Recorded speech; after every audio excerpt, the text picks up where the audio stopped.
आपको घनमूल कैसे निकालते हैं, इसके लिए मैं आपको बेसिक मेथड बता रहा हूं कि घनमूल आप कैसे निकाल सकते हैं। तो घनमूल का मतलब है कि आपको ऐसा चिन्ह लगाना है। क्लियर? तो घनमूल में ये निशान होता है और वर्गमूल में क्या होता है कि सिर्फ आपका अंडर रूट अतिल का निशान लगा होता था। घनमूल में क्या होता है, कर्ण, ये करनी होती है और करनी में 3 लिखा होता है। ठीक है, तो ये घनमूल का निशान है।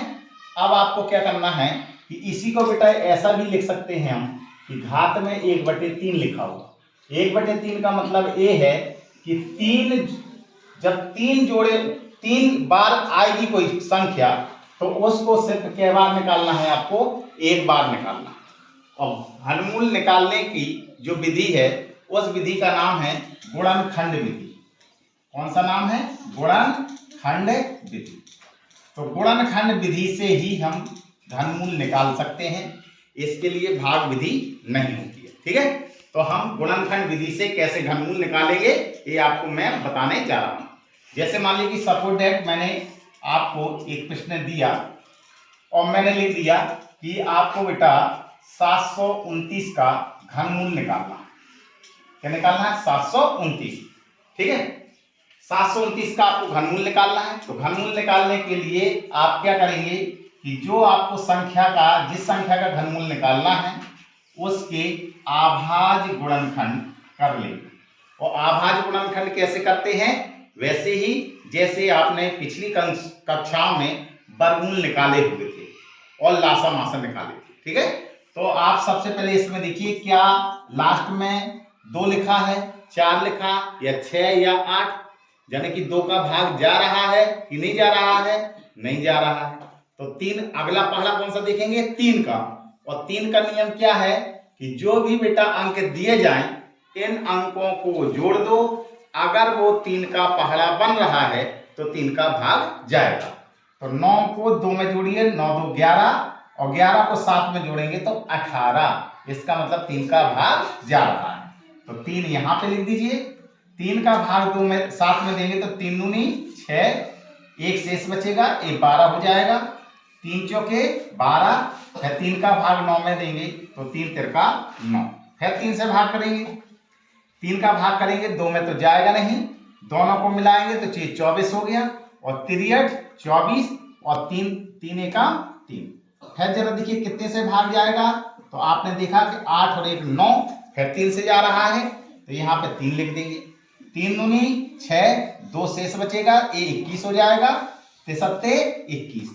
फिर 3 से भाग करेंगे 53 27, फिर 3 से भाग करेंगे 3 तिरका 9, फिर 3 से भाग करेंगे 3 एका 3। एक मैंने एक छोटा सा आपका प्रश्न लिया। ठीक है, जब तक आपको ये आभाज्य गुणनखंड करना है जब तक ये 1 ना आ जाए। अब आपको क्या करना है कि जिसका आपको निकालना है उस संख्या को आप लिख देंगे और यहाँ पर घनमूल का निशान लगाया, और जो बेटा एक गुणनखंड में आए हुए हैं इनको बेटा वहां पर गुणा के रूप में लिख दीजिए। तो ये कितना लिखा है? 3 कै बार आए हैं? 1 2 3 4 5 6। तो आप इसको कै बार लिख देंगे?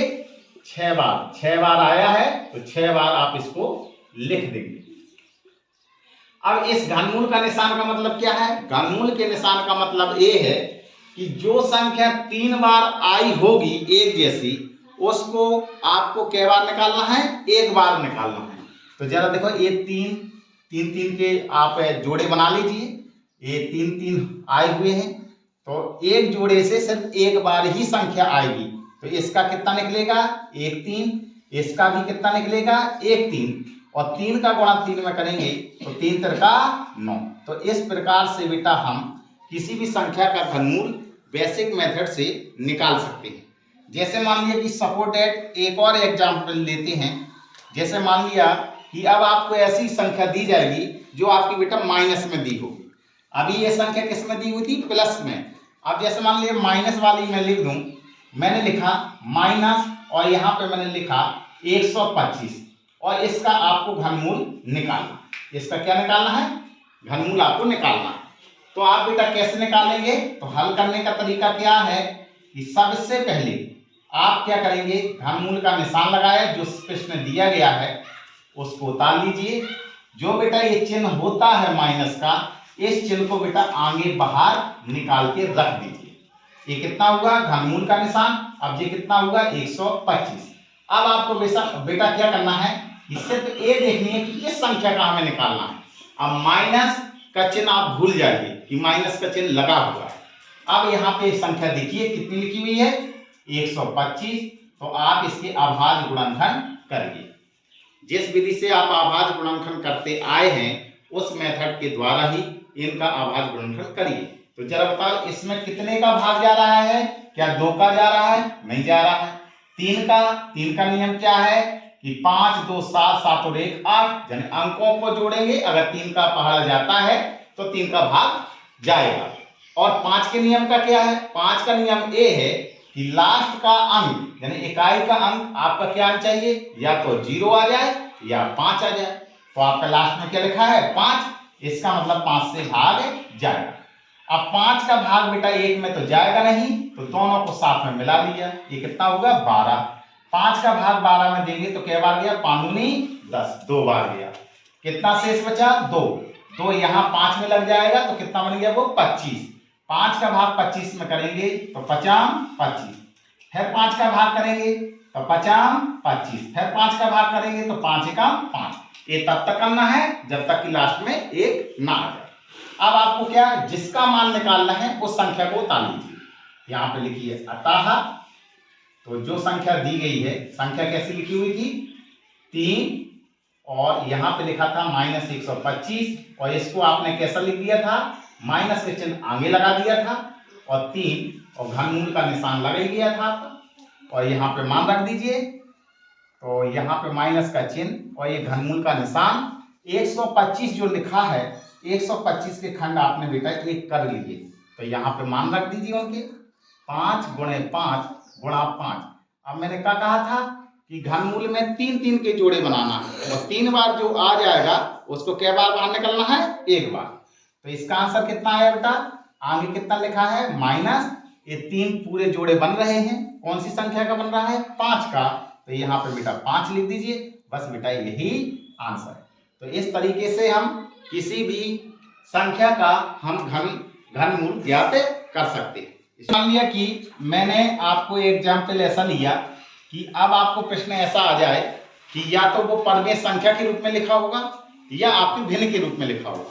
तो जैसे मान लिया कि आपका प्रश्न दिया गया घनमूल का निशान लगा है और यहाँ पर लिखा 1728 और बटे का निशान लगा है और यहाँ पर बेटा लिखा 1331।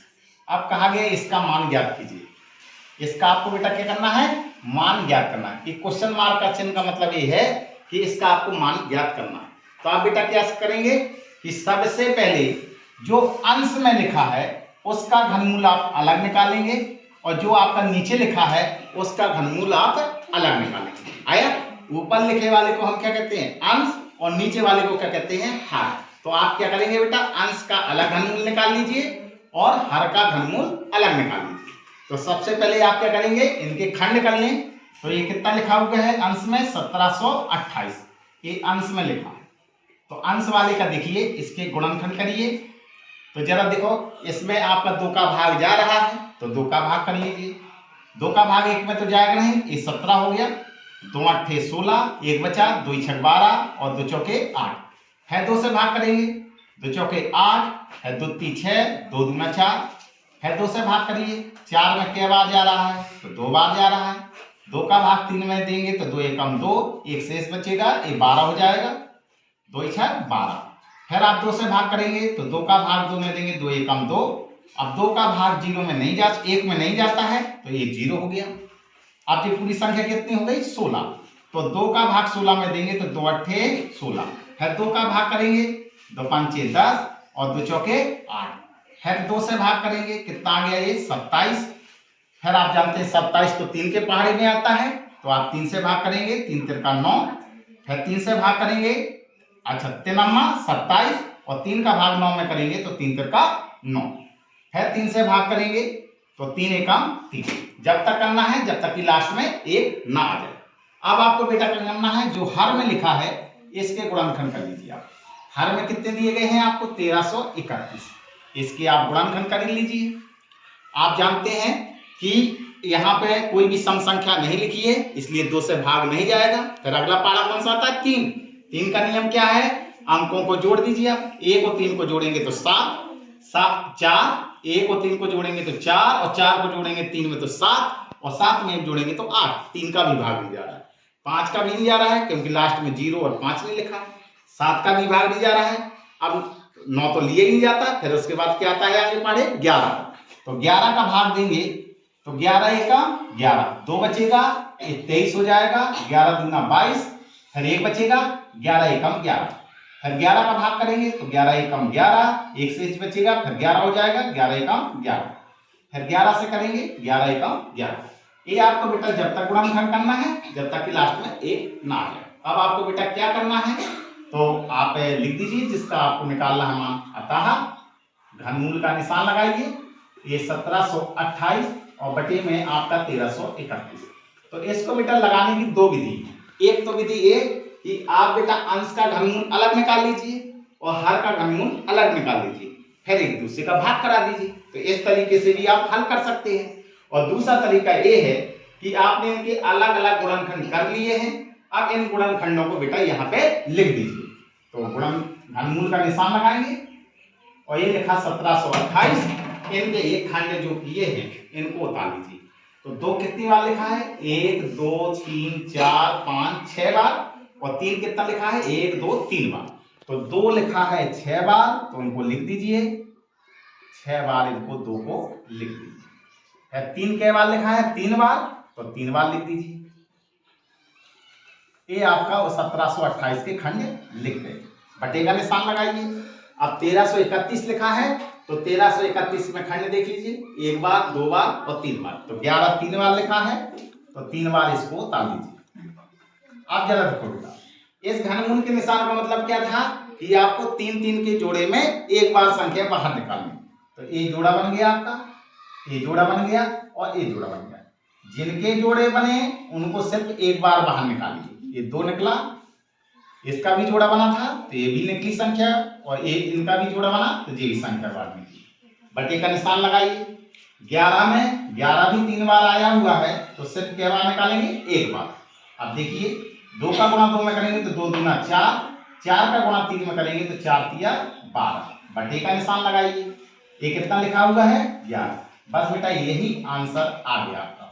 और ज्यादा आंसर और ज्यादा आगे हल करना है तो आपका बेटा जो बटे में लिखा होता है इसका बेटा इसमें भाग कर दीजिए। तो 11 एकम 11 कै बार गया?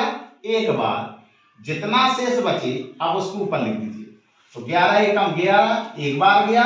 अब 12 में से 11 घटाए कितना शेष बचा था? 1। तो जितना आए ऊपर लिख दीजिए। और कितने का भाग दे रहे थे? 11 का। बस बेटा यही आंसर आ गया। और ज्यादा आगे हल करना है तो आप ऐसा भी कर सकते हैं कि जो लास्ट में बेटा 11 लिखा है इस 11 का बेटा भाग 12 में दे दीजिए। 11 एकम 11 कितना बचा? 1। फिर दशमलव लगाया, ये 0 हो गया। तो 11 का भाग 10 में नहीं जा पाएगा तो फिर आपने कब बढ़ाया? 0, तो ये ऑटोमेटिक 100 हो गया। अब 11 का भाग 100 में दीजिए तो 11 नम्मा 99। तो फिर 1 आया, बस यही लगभग लिख दीजिए। यही बेटा आपका क्या है? आंसर। तो इस तरीके से हम किसी भी संख्या का घनमूल ज्ञात कर सकते हैं। तो ये आपको मैंने बताया कि कोई भी संख्या हो तो उसको बेसिक मेथड से हम कैसे घनमूल ज्ञात कर सकते हैं। यदि ये वीडियो आपको पसंद आया तो इसको लाइक कीजिए, सब्सक्राइब कीजिए और शेयर कीजिए।